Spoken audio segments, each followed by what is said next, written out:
Welcome to my YouTube channel Zaman sir. ইয়াৰ আগৰ ভিডিঅ'টোত আমি চাইছো এই কেইটা সংখ্যাৰ পূৰণ একে হাৰিতে আমি কেনেদৰে কৰিব পাৰি। আজি আমি শিকিম কোন কেইটা সংখ্যাৰ ক্ষেত্ৰত এই পূৰণটো খাটিব বা প্ৰযোজ্য হ'ব। দুটা নিয়ম আছে ইয়াৰ। এটা নিয়ম হ'ল ইয়াৰ সফালে অংক কেইটা প্লাস কৰিলে 10 হ'ব লাগিব। 5 + 5 10 হৈছে। এই ক্ষেত্ৰতো 10 হৈছে। এই ক্ষেত্ৰত 6 + 4 10 হৈছে।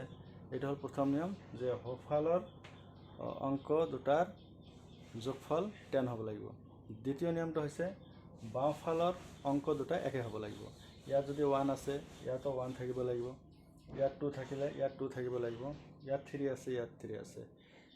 যদি এই দুটা নিয়ম প্ৰযোজ্য হৈছে তেনেহলে আমি এই নিয়মেৰে পূৰণ কৰিব পাৰিম একে হাৰিতে। এতিয়া আমি বেলেগ উদাহৰণ লৈ মন কৰিম। এই দুটা উদাহৰণ লৈ মন কৰিম।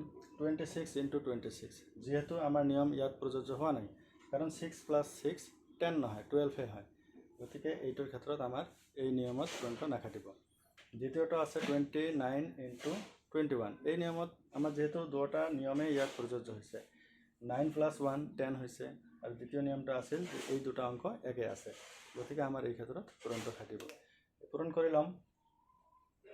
9 আৰু 1 ইনটু কৰিলে 9 হ'ব। কিন্তু আমি ইয়াত এটা ডিজিট লিখিব নোৱাৰিম। আমাক দুটা ডিজিট লিখিব লাগিব। সো ইয়াৰ আগত এটা 0 দিম। 09 আৰু ইয়াত আগৰ নিচিনাকৈ 1 প্লাস কৰিম। তেতিয়া 2 + 1 3 হ'ল। 3 × 2 আমাৰ 6 হ'ব। গতিকে এই দুটা নিয়ম যি কেইটা সংখ্যাত খাটিব সেই কেইটা সংখ্যা আমি এই সহজ নিয়মেৰে পূৰণ কৰিব পাৰিম। Thank U.